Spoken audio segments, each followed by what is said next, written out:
Part 1, Mark 1-10. The beginning of the Gospel of Jesus Christ, the Son of God. Nothing can be simpler, more thoroughly divested of all ceremoniousness and form, than this, and fully does it suit one who was coming forth in service. The whole person is verified. But this is done without solemnity of any kind. For it is not the Lord's person that is about to be before us, nor is it his rites, but his ministry. The introduction which he is to receive here is, therefore, only that which is necessary to set him at his gracious and blessed task.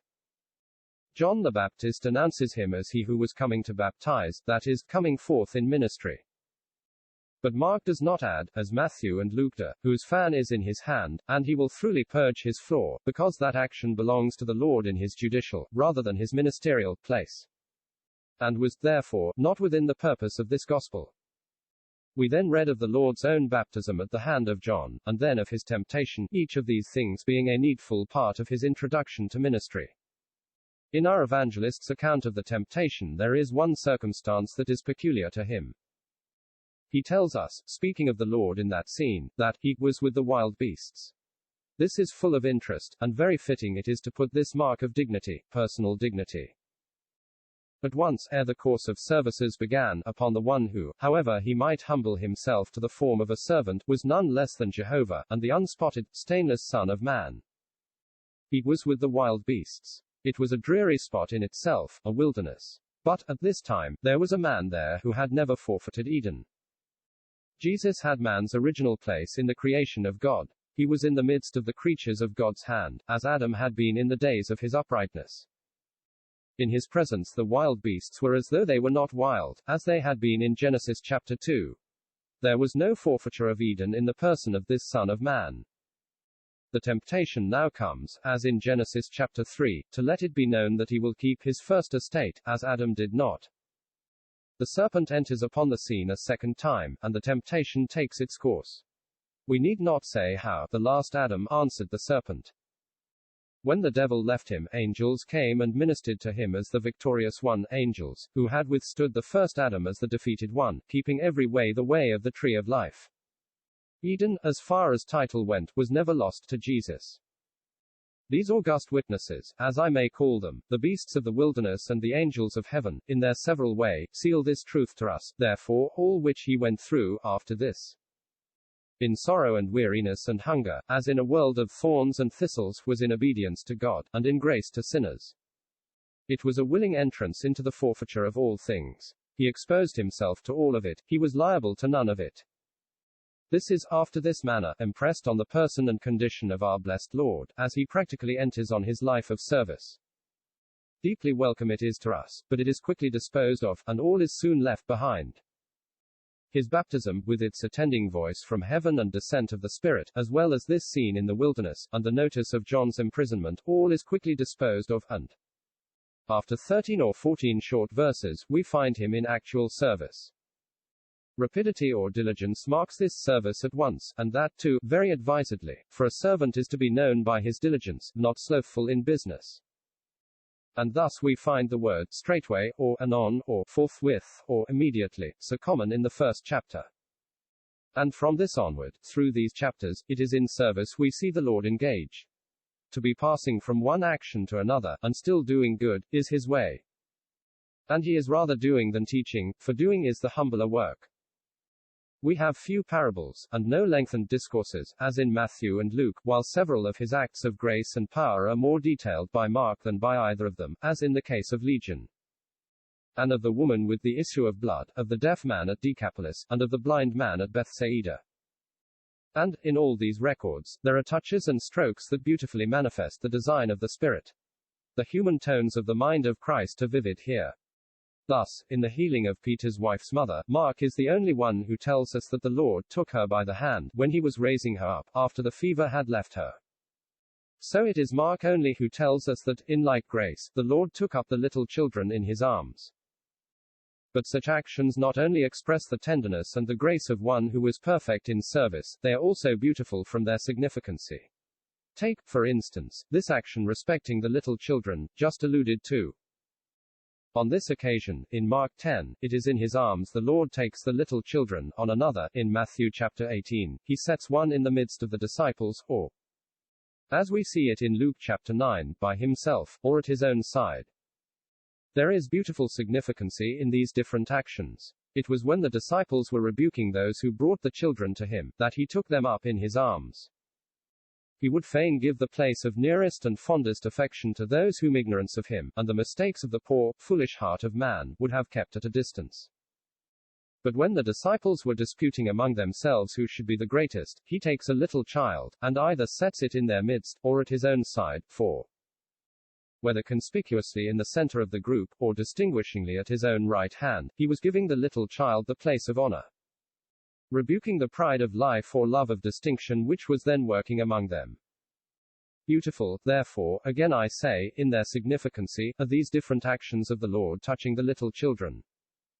He takes them into the place of endearment, when unbelief would have kept them at a distance. He puts them in the place of honor, when pride or worldliness would have sought such a place for itself. And again, though we read of his looking round in anger, yet we soon learn that this was not the anger of one who has taken the seat of judgment, but of him who was grieved at heart for the hardness and unbelief of men. It was the sensitiveness of the Spirit of holiness. His sympathies are much noticed by our evangelist, as he is doing his deeds of mercy. And so his sensibilities. At the sight of sorrow he sighed, at the sight of sin he sighed deeply. Mark chapter 7 verse 34, 8-12.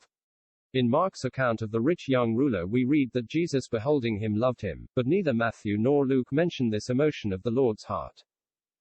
So, on two occasions, where the healing was very similar, one recorded by John, and the other by Mark, we still find the sympathy of Jesus noticed only in Mark. In the 9th chapter of John the Lord employs his spittle, and applies his hand, and then, as in the sense of authority and power, he says to the blind man, "Go. Wash in the pool of Siloam." In Mark 7, he again employs his spittle, and applies his hand, but with that, he enters personally and intensely into the occasion. He looks up to heaven, as owning the Father there, he sighs, as sensible of the sorrow here, and then, but not till then, he speaks the word, and the healing comes. These were some of his sympathies with us, and with our infirmities. They were among his ways of service, and by them he was learning to fill, in like infinite grace, his present service in heaven, as the compassionating high priest.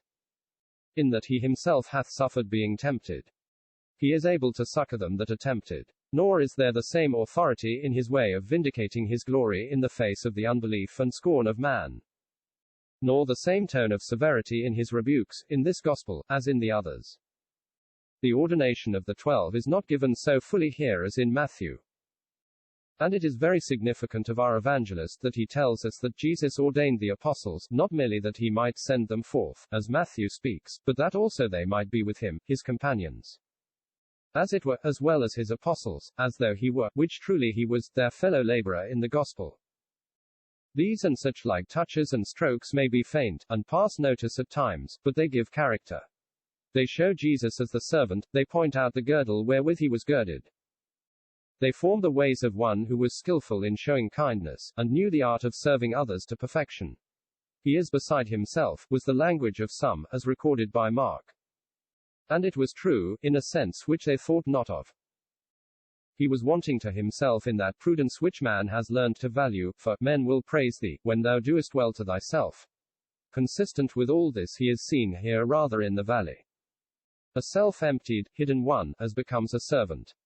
Philippians chapter 2 verse 7. He is, at times, called Master, here, where in Matthew he is called by the higher title, Lord, and it is only in Mark that we read that the people called him, the carpenter. Nor do we trace his spirit in the same conscious elevation at times. We have no Matthew chapter 11 verse 25, nor Luke chapter 10 verse 19. In Mark, his miracles verified him as the son of David in the thoughts of the people, as Matthew tells us. Matthew chapter 12 verse 23, but they are not so spoken of in our gospel. Nor do we find the same carefulness in the Spirit here to identify Jesus of Nazareth with the promised Messiah, by constant reference to the prophets, applying their words to him and his doings. For it is not so much his claims on the world that the Lord is here vindicating, as man's call on his power and grace that he is ever waiting to answer. His retirements, too, are but recruitings for fresh service. Therefore he suffered such retirement to be intruded on, if people and their necessities would have it so, for he did not claim his time for himself. We have an instance of this in chapter 1. After laboring in various toils from morning till evening in Capernaum, we see him, the next morning rising a great while before day, for prayer. But his retirement being interrupted by the demands of the people, and by the word of Peter, he at once allows it, and comes forth. So, in Mark 4, he is teaching by the seaside. He begins this day's work there, on the banks of the Lake of Galilee. It proves to be a toilsome day, and in the evening of it he would fain retire. Accordingly, his disciples take him as he was, a wearied working man, in the ship, and, in the care of their love for him, they provide him a pillow, and he falls asleep. Was it ever said with such emphasis as now, for so he giveth his beloved sleep? They put off from the shore, and the wind shortly rises to a storm, and the waves beat into the ship. The interruption again comes, for the fears of the disciples awake him, and awake him rudely. But he would know no measure of his sleep and refreshment but such as the need of others would prescribe. And therefore he at once rises to quiet the winds and the waves and the fears of his people. So again in Mark 6. The apostles had returned from their mission, and, providing for their comfort, he takes them to a desert place, that they might rest and eat. But the multitude, who had watched them, surprised them in their retreat. It would have been a valued moment to him, thus to have been alone with the companions of his labors, hearing from them both what they had done and what they had taught. But at the intrusion of the multitude he at once turns, and begins to teach them many things. The deeper necessity of the people calls him off from that of the apostles. It was but one service giving place to another, but the scene does not close till he has provided for both, teaching the people, and feeding all. So full were his hands, so continuously girded his loins. And this servant, as we have now seen, was weary betimes. There is, however, a difference to be observed in the two instances of this, I mean that in our 4th chapter, at which I have just been looking, and that in the 4th chapter of John. He finds sleep for his relief in Mark, he was independent of all refreshment in John. Here was a striking difference. But the common sensibilities of our nature will, when we inspect the two occasions a little, easily account for this. In Mark 4 he had gone through a day of toil, and in the evening he was tired, as nature will be after labor. Sleep is then provided for him, to restore him to his work when the morning came. In John chapter 4 he is weary again, hungry and thirsty also. He sits thus on the well at Succor, waiting till the disciples return from the neighboring village with food. But when they come back they find him feasted and rested already. He had had a different refreshment from any which they could have brought him, or sleep have provided him. He had been happy in the fruit of his labor. He had known the joy of harvest, as well as the toil of sowing. A poor, careless sinner had been made happy by him. How simple, how intelligible, again I say, on the principles of our common humanity. There had been no woman of Samaria in Mark 4, no sinner sent away in the joy of salvation. He therefore needed sleep to restore him. But in John chapter 4 his spirit is refreshed by the fruit of his labor, and he can do without food or sleep. I have meat to eat that ye know not of, is his word here, in the stead of his using the pillow which they had provided. We can all understand all this.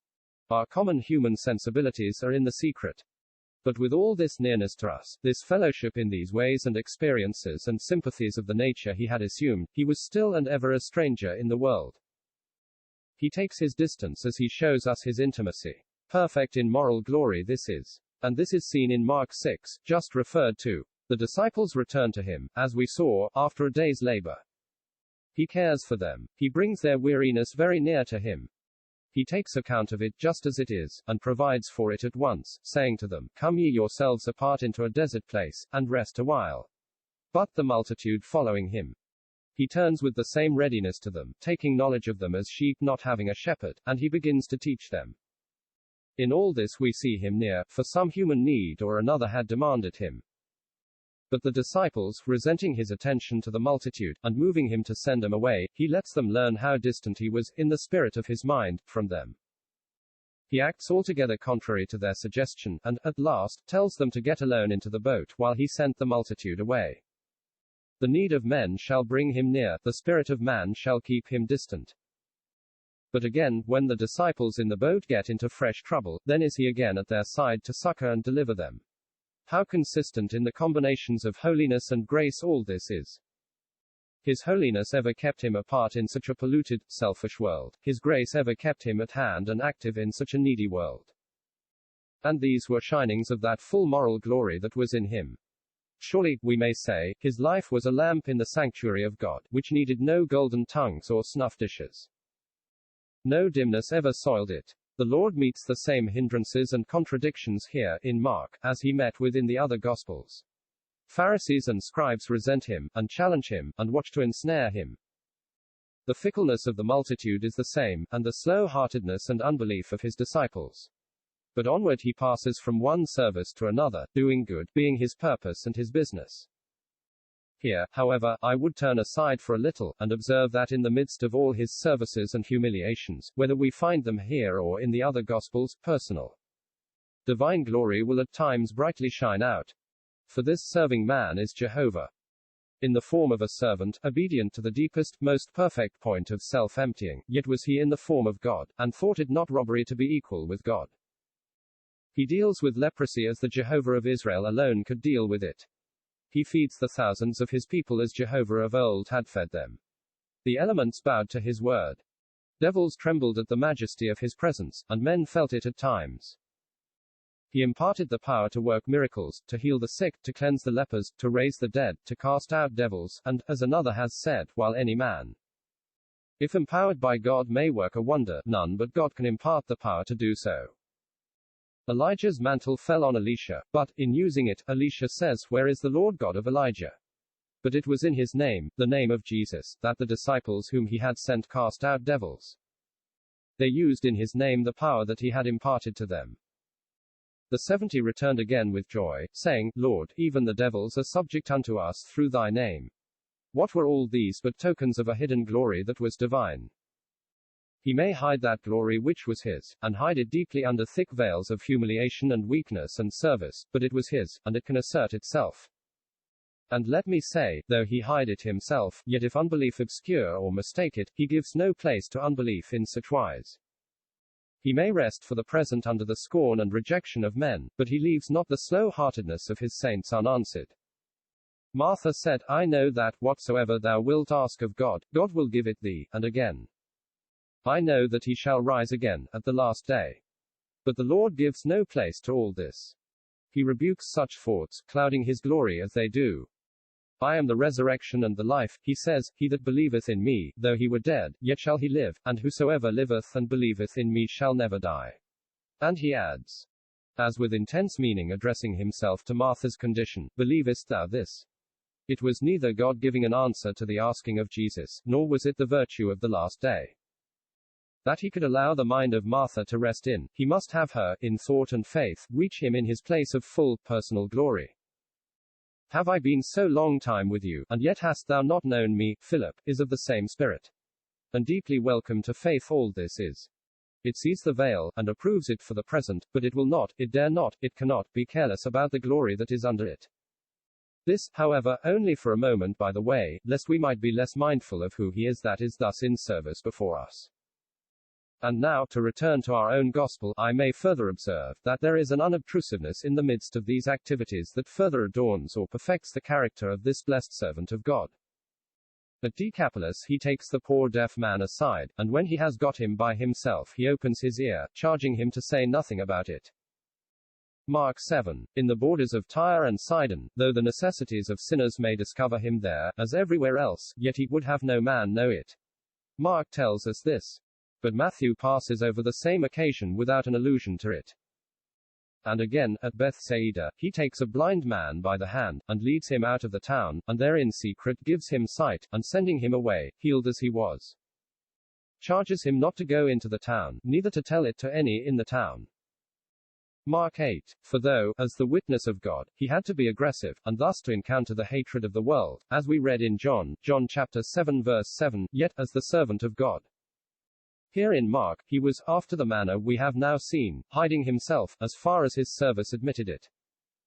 Service is never perfect without that. A servant is not to know himself. He is to know only his master, and to be very willing that others likewise should not know him, but only his master. And it is thus with the Lord. He goes on with his work, and, if that gather notice, his way is still to go on, and, under fresh services, still to hide himself. This is seen in chapter 1. Simon and other disciples follow him into his privacy, saying, "All men seek for thee," as though the multitude would make him public, make him an object. But he only hides himself under fresh labors, answering Peter, and saying, "Let us go into the next towns, that I may preach there also, for therefore came I forth." And, according to this character of his walk, we find him, on certain occasions, more carefully veiling his glory in this gospel than in others. In reasoning with the Pharisees about the Sabbath, he speaks of himself, in Matthew, as one greater than the temple. This is passed by here.